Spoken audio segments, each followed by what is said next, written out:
Bonjour, bonsoir.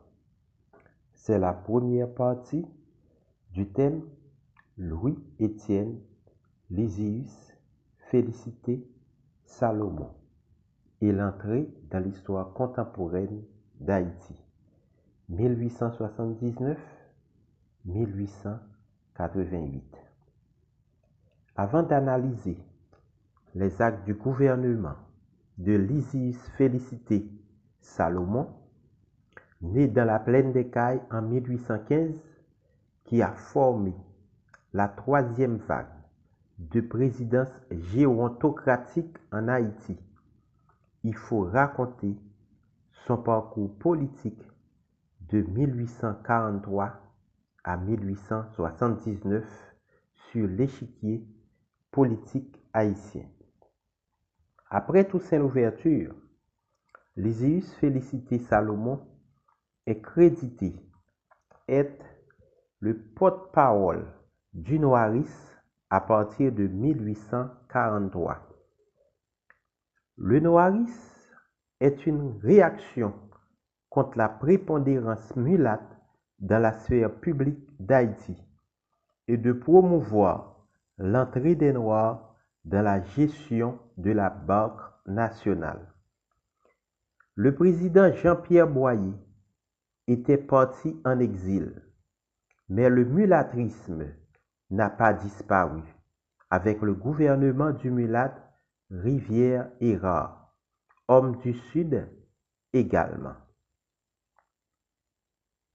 Le jeune Lysius n'a pas contribué à la chute de Boyer en 1843 et Rivière-Hérard d'ajouter Salomon n'aurait jamais eu le courage de se prononcer contre Jean-Pierre Boyer, jouant le rôle de neutre, même timidement.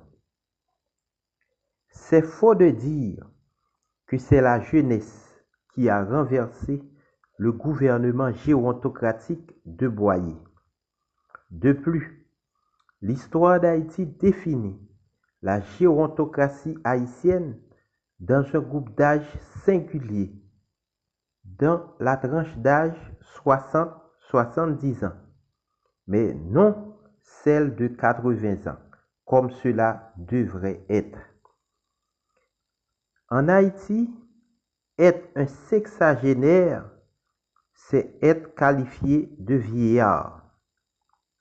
Au moment de la prise du pouvoir politique en 1843, les 43 odds étaient dans la cinquantaine, donc ils n'étaient plus jeunes.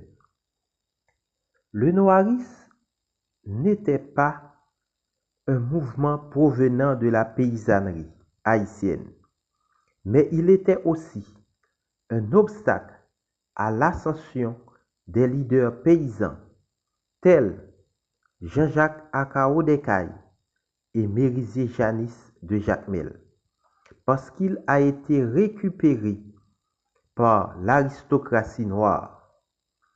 Lysius Félicité Salomon était un digne fils de l'aristocratie noire sudiste, mais il a été victime des préjugés sociaux du XIXe siècle. À son jeune âge, il a été éconduit par une mulâtresse qui a refusé sa demande en mariage pour épouser de préférence un mulâtre. Plus tard, Salomon a épousé une Française, Louise Magnus, mère d'une fille majeure, une blanche, après les décès de sa femme et de son fils adoptif. Y a-t-il un dessein d'améliorer la race grâce à l'union? L'intellectuel noir nordiste Anténor Firmin a épousé une veuve mulâtresse et mère de 2 enfants. Sous Geffrard, Salomon a perdu au moins 2 frères. D'abord, son aîné, ayant le même prénom que lui, Étienne Salomon a été condamné à mort, puis fusillé le 18 juin 1862. Et en souvenir de lui, Salomon ajoute le mot jeune à son nom, ce qui fait de lui Louis Étienne Lysius Félicité Salomon jeune. En 1863, l'historien Max A. Antoine a mentionné l'exécution de 2 frères de Salomon.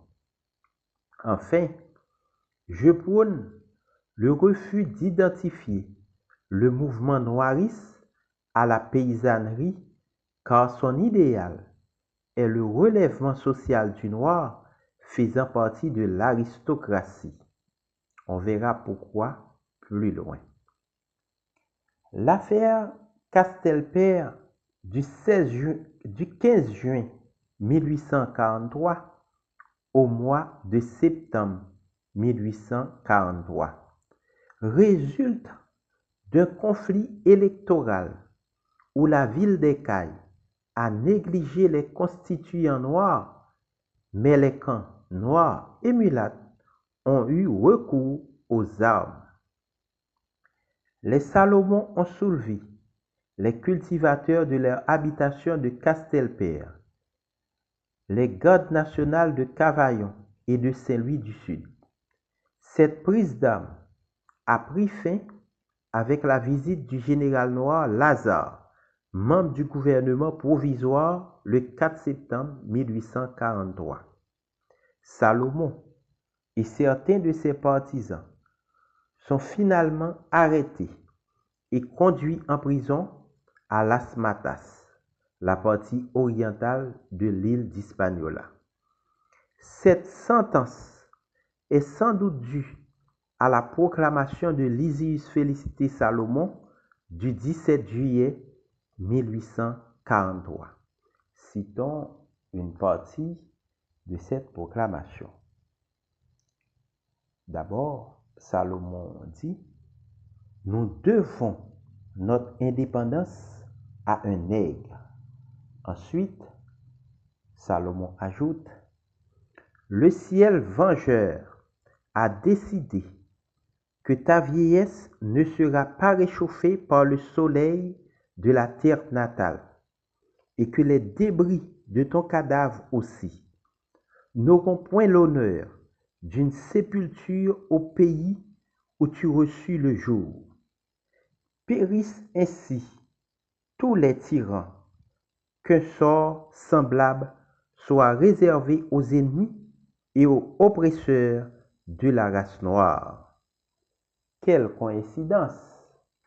Rivière Érard, avant lui, Jean-Pierre Boyer, ont été décédés en exil.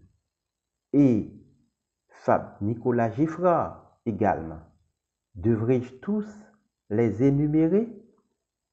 Quelques mois plus tard, en avril 1844, le leader des piquets, Jean-Jacques Akao, exige la libération des Salomon et de leurs partisans, ce qui est fait.